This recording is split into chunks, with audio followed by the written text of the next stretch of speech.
Well, hello, and thank you for joining today's Civic Change Agent Chat. Today we are joined by Tomorrow's Choices, John and Lynn, and I'm Kari Degerness. I'm the Director of Healthcare Programs here at Civic, and I will turn it over to you two to introduce yourself and give a little background on Tomorrow's Choices. Okay.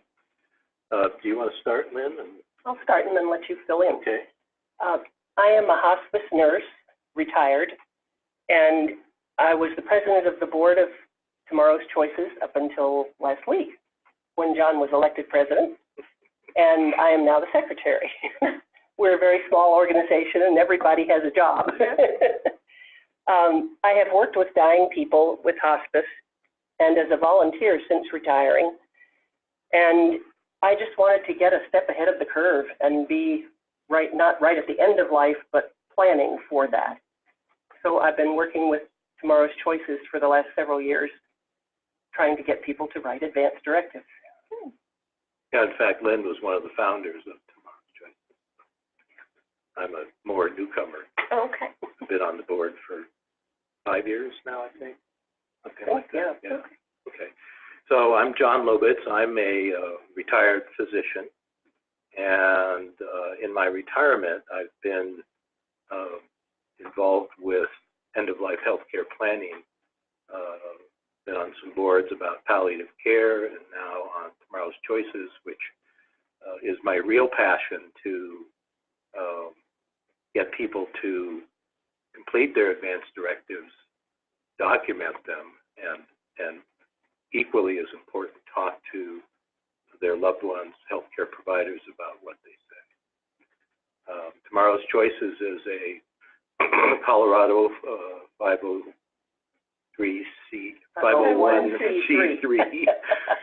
nonprofit. We are all volunteer. We have a 6, soon to be 7-member board made up of physicians, hospice nurses, attorneys, and other people in the community who have a passion for what we do. We give workshops to the public, free to the public, that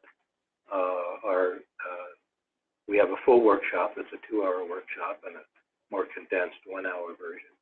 But the workshops provide the attendees with all of the information, documents, and ability to complete their advance directives. Our workshops are multimedia. We use videos and printed material and didactic things, and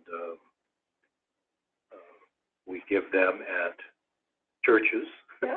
I had the pleasure of that this past week. Libraries, senior centers, and other venues that people want to have it done. I think Lynn's going to be doing somebody who has a birthday party that they want to have theme. She's going to have 20-some people come to her birthday party and do their advance directives. That's fantastic. Yeah. So that's what we are, and as I said, we're all passionate about what we do. Good. Well, I know you have that really structured process, and you've been able to tailor it to the individual groups. You know, you shortened the version that you came to my church and provided that. And then you also have a signing party, so folks can actually get the document signed. So through that process, what do you think the most important component of that is? Lynn, why don't you take this, but why don't you explain how we came up with the idea of the signing party?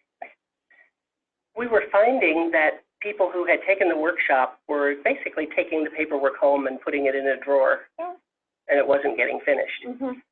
So, and they weren't having the conversations with their families. So we decided that a signing party, about 3 weeks after the workshop, would kind of set a deadline and give them an impetus to get it done. And we provide free notary services at the signing party. So some of the people who didn't have friends that they could rely on for witnesses and that kind of thing used the people at the workshop signing party to sign their documents and then to have them notarized if they wanted to. Good. So the signing party has helped us get more than half of people, I think, to actually finish them. Yeah. So they're actually using the tools that you're training on, not just and actually listening. Not just taking it home and putting it in a drawer. Yes. Yeah, and then we have some outcomes data as well. So right.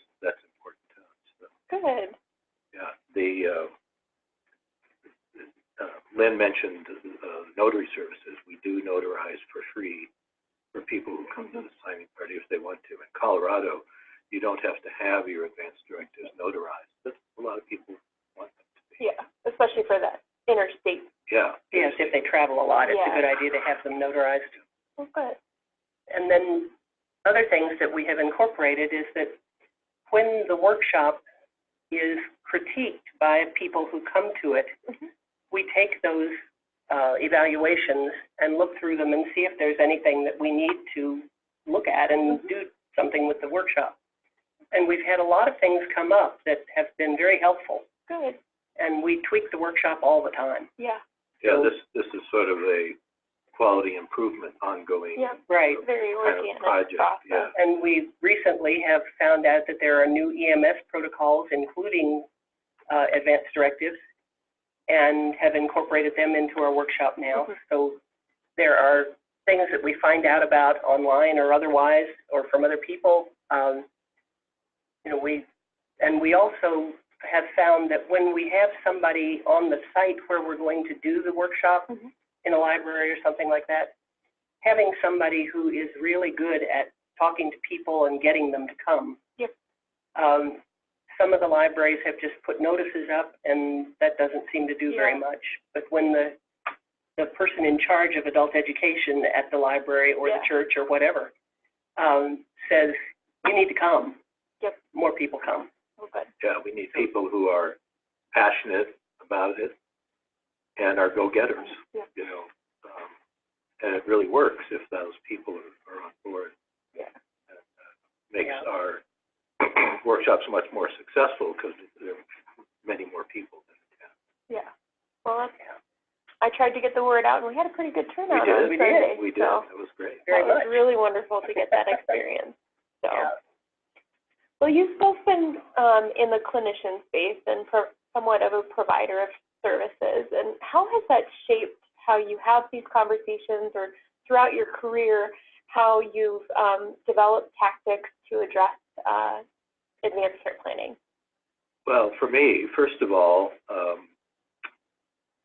I have heard about this kind of thing for most of my life. My mother, who was a physician, was one of the founders of Oregon Health Decisions, which in Oregon in the 1980s was pretty much the first people who started getting people to talk and have these conversations and create documents that you could then execute. So I've heard about it for a long time. Yeah. And I didn't have time. I was a gastroenterologist, a very busy practice in Oregon. And I didn't have time during that to actually get involved with people doing their advanced directives. I did participate in some palliative care programs at the hospital where I worked. But I've always felt comfortable, for whatever reason, whether it's in the background with my mother or not, of talking to people about end of life and choices and things like that. And I think as a physician, we're trained to keep people alive, but we're not really trained to help people when they're dying, to help people and their families. That's very important too. So it sort of come naturally to me. And I knew when I retired and had more time that I wanted to get more involved in these kind of things than I have. So. How about you, Lynn? Well, being a hospice nurse, when people come onto hospice, they know they're dying within 6 months or so. Most of them die within a week. We don't get people signed on to hospice nearly soon enough. But a lot of doctors are not very clear to the patients about what their prognosis and their expectations are. And people tend to have hope until it's way past that line. And I've found in my practice as a hospice nurse that many families were just torn apart by arguments and not being clear about the prognosis and the circumstances. And there are differing opinions in families about what should be done and what should not be done. And especially out-of-town people who come in at the last minute and find that things are very different from what they expected, but they still expect them to be the way they were the last time they were in town. Yeah.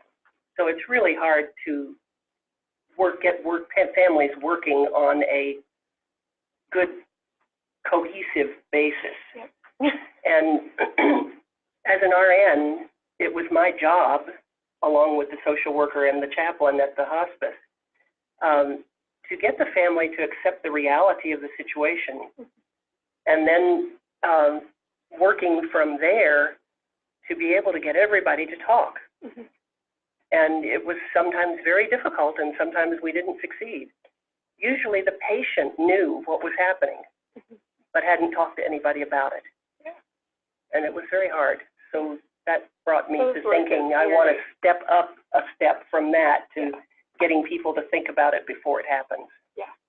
Yeah. Those are tough situations. Oh, they are. They are very tough. So, Yeah, the whole process is so much easier when everybody understands and is on the same page. Yes.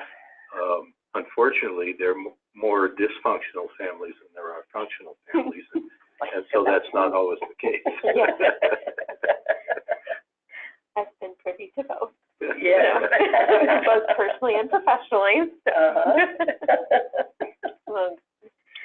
Well, this is not always an easy topic, but you've done a great job to incorporate humor and some lightheartedness into the conversation, and even on your website, you highlight different cartoons.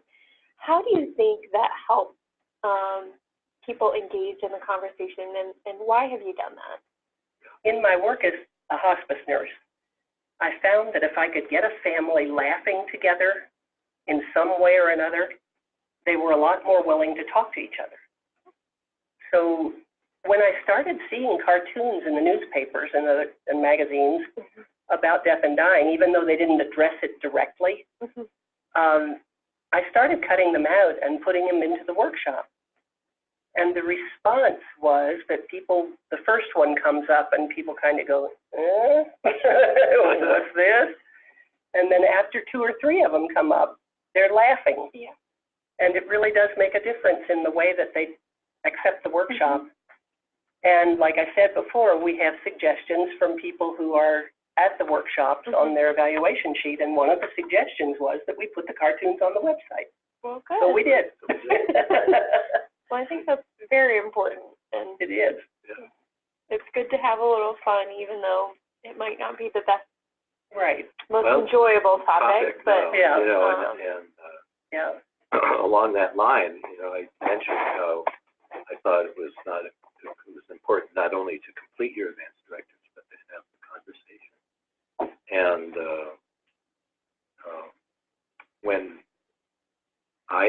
my family, I got them all together and told them I wanted to have them come over and to the house and have dinner and talk about these issues. And they were hesitant at first, and then they did come, and it was one of the most important conversations we've had as a family. And my kids, who were the most reluctant at first, now call it Papa's Death Panel Dinner. So there's a little humor in there too, But that's you need to accept the fact that everybody's going to die. And if you do, then it's much more easy to deal with. And the best time to deal with it is not at a time of crisis, when it's difficult for everybody, physicians, other healthcare providers, the families, the patients. And that's why I think doing the advanced directives, getting them done, talking about them way ahead of time makes sense. We often say, when people ask us, well, what's the best time to do your advanced directives? And our answer is, it's always too early until it's too late. Yeah. So. I have 3 sons, and from the time that I started working hospice, I started nagging them. They're all turning 50 now, and that was 20 years ago. so they were in their 30s when I was nagging at them to do theirs. And we have had experiences in the last 6 years where my son was hunting in Wisconsin, and he was up on one of those tree stands that's way up there with no railing around it and a ladder down. And at the end of the day, he was starting down the ladder, and he grabbed a hold of a tree branch, and it broke off as he stepped back. Oh, my goodness. And he fell 20-some feet to the ground. And he was really funny talking about it afterward. He said, I lay there, I was kind of on my side, and I knew my arm was broken. But I had to wiggle my feet and see if I could feel them. And then I felt my legs, and he said, I got up to my mid-body, and I thought, well, I don't need my advance directives now.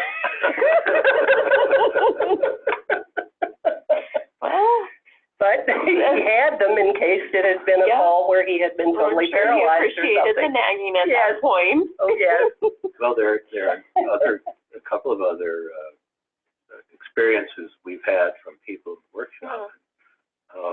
One was the workshop that I was presenting. One of the attendees was a homeless guy that lived in his car, and he had just been diagnosed with advanced cancer and knew at some point, I didn't know what his prognosis was, but it's clear that he was not going to survive. And he came to our workshop, and he got the papers, and he completed the advance directives, and he came to the signing party and said that he was so relieved that now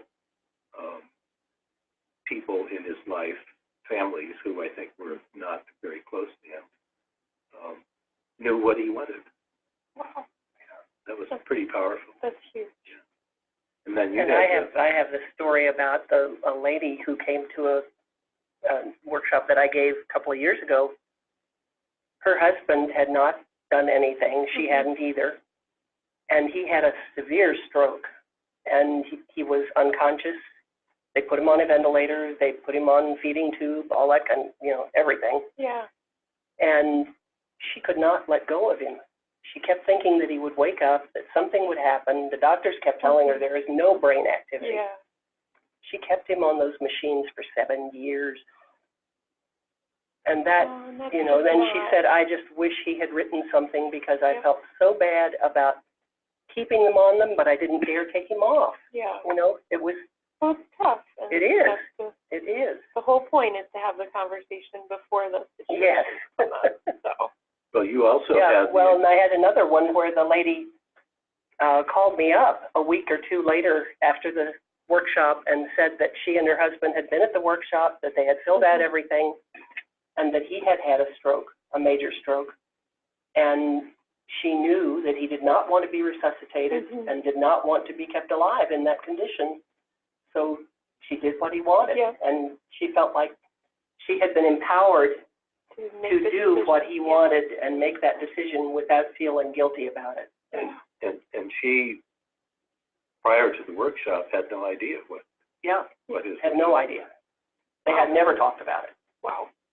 The guilt really comes up at the end from decision makers trying to decide, okay, do we stop or go on? And even though they think it's the right choice, if they don't really know specifically it's the right choice, guilt afterwards is often a problem because of, did I do the right thing? Yeah. Right. Yep. I don't really know what he wanted. Yeah. Or she. Or she. Yeah.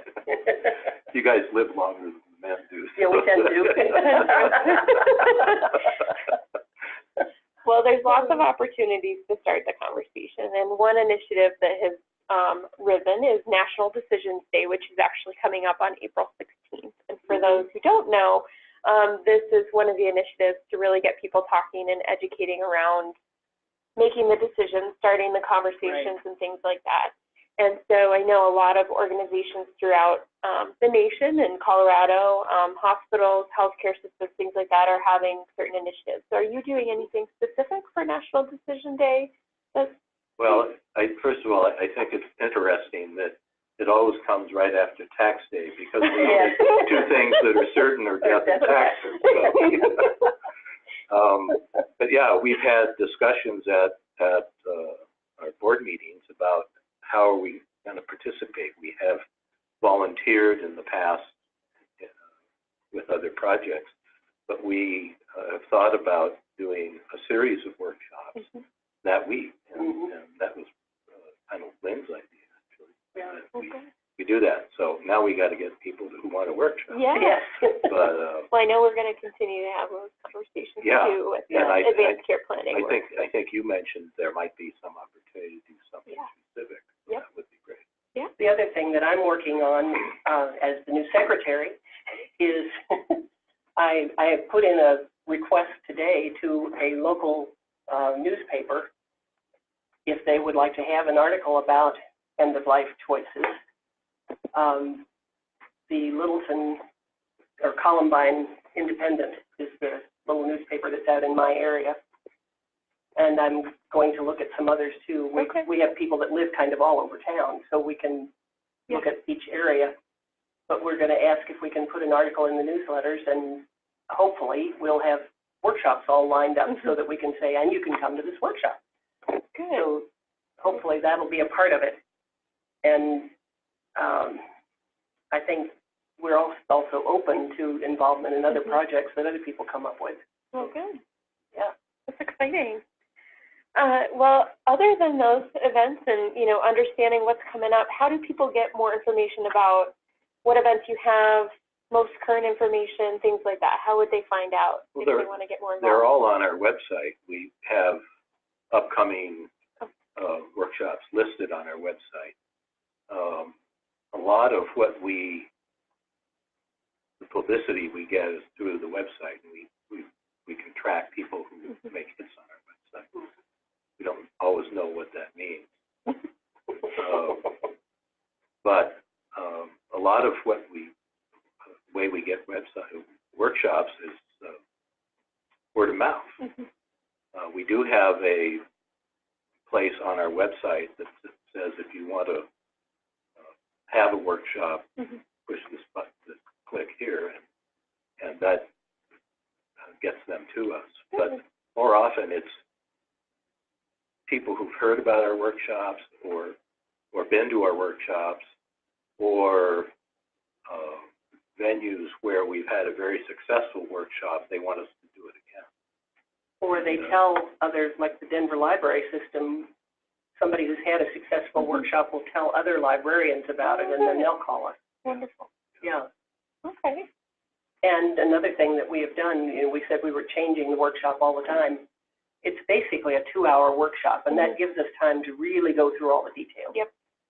But we have shortened it to 1 hour for churches that want to do it between the two services, like yours. Yep. And I'm working on a very brief talk right now because I've had a request from the Columbine area, again, from the Kiwanis Club. And they would like me to talk at a morning meeting, and that's going to be about a half hour. Yeah. So it's going to be brief, but it'll at least point them in the right direction. Started. Yeah, we should get some conversation started, and that's the big key. Yeah, and I have given presentations about 1 hour long to financial planners and other groups who they're not the full workshop. Some of them are just informational. Yeah. But Lynn and I and one of our other board members, Richard Loeffler, who's a retired physician, are the ones that do the presenting.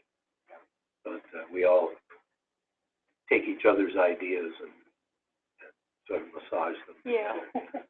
And talking about word of mouth, one of the ladies who went to one of our workshops asked me to do a course at Ollie out at the South thing. Oh, great. So I did that for three weeks running. Maybe it was 4 weeks, I think. That's So fantastic. that was, yeah. Well, this is amazing work, and I can't thank you enough. This is something that's very close to my heart, too, and something very important that all of us need to start to have the conversation. So thank you so much for the work that you do, and I'm excited to continue to work with you. Is there anything else you'd like to share for our audience before we wrap up today? No? Do your advanced directives. Just do it. Just do it. Yeah. Get out there and talk. Okay. Yeah. Well, thank you all for joining us today. If you want any further information, feel free to reach out directly to me. My contact information is on our programs page, and you can also go to Tomorrow's Choices website and get a lot of information on what's happening, how to complete forms, upcoming events, things like that. So thank you so much. And our workshop, our website is tomorrowschoices.org. All right. Well, thank you so much. Thank you. Thank you. Thank you for hosting. Yeah. Yeah.